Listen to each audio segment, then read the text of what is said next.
করছেন এবং তাদেরকে ছত্রভঙ্গ করে দিচ্ছেন। আমরা দেখছি এই মুহূর্তে জল কামান নিক্ষেপ করা হচ্ছে।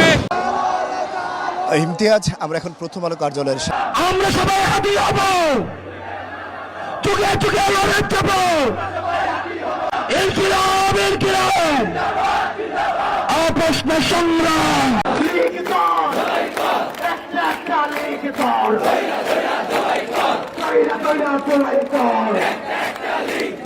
আওয়ামী লীগের পেশাব তারা, দিল্লি লীগের পেশাব তারা।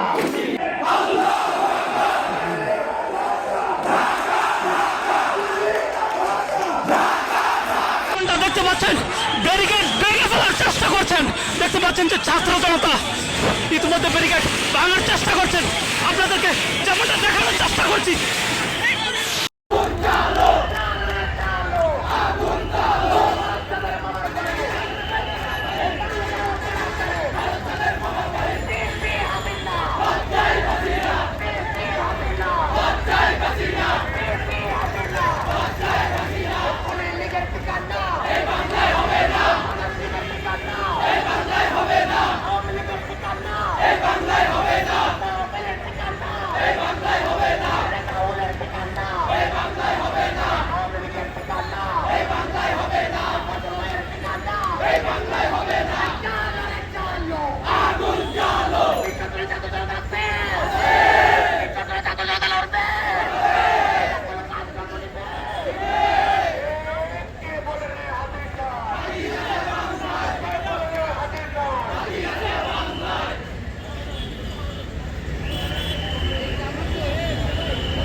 ছড়িয়ে পড়ে তখন তার অনুসারী, তার সমর্থক এবং সারা বাংলাদেশে যারা জুলাই যোদ্ধা রয়েছেন তারা মাঠে নেমেছেন।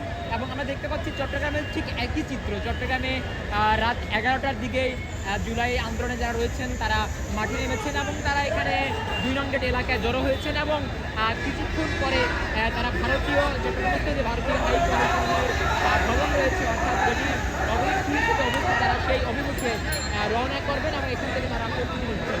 দেখতে পাচ্ছেন তারা রয়েছেন জুলাই যোদ্ধার সাধারণ ছাত্র জনতা থেকে শুরু করে সকলে কিন্তু 2 নং এলাকায় অবস্থান নিয়েছেন। তারা বিভিন্ন রকম স্লোগান দিচ্ছেন, সড়ক অবরোধ করছেন। তারা তাদের সেই ক্ষোভ, তারা সেই ক্ষোভ প্রদর্শন করছেন। তারা স্লোগান দিচ্ছেন, যদি একটু জানিয়ে রাখি তাদের স্লোগানগুলো ঠিক এরকম: এক হাদি লোকান্তর লক্ষ্য হাদি ঘরে ঘরে সহ নানান রকম স্লোগান দিয়ে তারা এই সড়ক অবরোধ করে রেখেছেন এবং তাদের যে ক্ষোভ তারা প্রমাণ নিচ্ছেন। মূলত ছাত্র জনতা প্রস্তুতি নিচ্ছেন। তারা কিছুক্ষণের মধ্যে চট্টগ্রামস্থ ভারতীয় যে দূতাবাসের অফিস রয়েছে তারা সেই অভিমুখে রওনা করবেন এবং ভারতীয় হাই কমিশনের অফিস ঘেরাও করার কথা রয়েছে।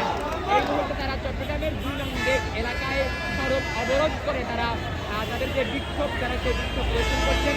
সেটা আপনারা দেখাচ্ছি ফেসবুক পেজ থেকে।